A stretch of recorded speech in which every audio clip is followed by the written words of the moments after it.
तो दोस्तों पारस डिफेंस ने अपने क्वार्टर वन के नंबर को डिस्क्लोज कर दिया है। तो चलिए देखते हैं क्या है क्वार्टर वन के नंबर्स के अंदर। हालांकि ये कंपनी अक्सर मार्केट आवर में तो रिजल्ट नहीं देती है, लेकिन पहली बार कंपनी के द्वारा मार्केट आवर में रिजल्ट दिया गया है। चलिए देखते हैं कैसे क्या है।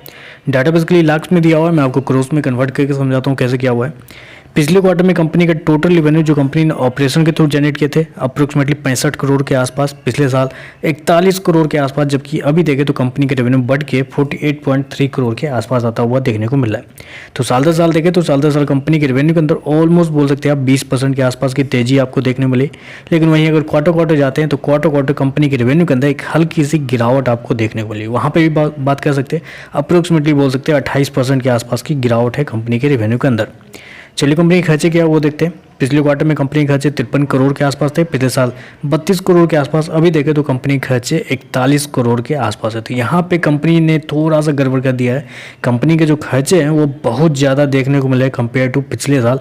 और उसके पीछे एक और रीजन ये भी कह सकते हैं कि पिछले साल कंपनी को 14 करोड़ का चेंज इन इन्वेंट्री के नाम पे फ़ायदा हुआ था, जबकि इस क्वार्टर में कंपनी को 2.3 करोड़ का लॉस लगाया था। यहीं पे अगर आप डिफरेंस देखें तो अप्रोक्सीमेटली 17 करोड़ के आसपास का डिफरेंस यहीं पे निकल जाता है।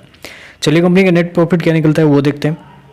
पिछले क्वार्टर में अप्रोक्सीमेटली 12 करोड़ के आसपास का प्रॉफिट था, पिछले साल 6.8 करोड़ का प्रॉफिट था, जबकि अभी देखें तो 5.8 करोड़ के आसपास पे आता हुआ देखने को मिला है।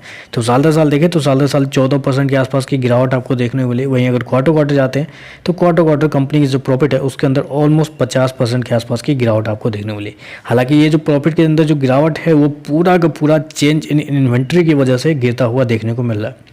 ईपीएस की बात कर लेते हैं।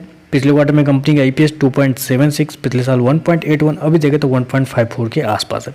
तो ओवरऑल मैं नंबर को समराइज करूँ तो देखिए नंबर ऑन पेपर देखा जाए तो रेवेन्यू वाइज साल दर साल बेहतर है, लेकिन इन्वेंट्री की वजह से कंपनी का जो प्रॉफिट है वो साल दर साल आपको गिरता हुआ देखने वाला है। अब क्वार्टर क्वार्टर तो कमजोर है ही, क्योंकि कंपनी का रेवेन्यू भी गिरा है और साथ में कंपनी का प्रॉफिट भी गिरा है। लेकिन मेरे हिसाब से एक सजेशन हो सकता है आप लोगों के लिए कि जिनके पास भी ये शेयर है, अगर ये निचले स्तर पर मिले तो बिल्कुल बाय कीजिए, क्योंकि ये डिफेंस सेक्टर का शेयर है। जितना भी निचले स्तर मिले यहाँ से अगर 5-10% के आसपास की अगर बाय मिस्टेक अगर गिरावट आती है तो मेरे हिसाब से एक बेहतर अपॉर्चुनिटी होगी ऐड करने का।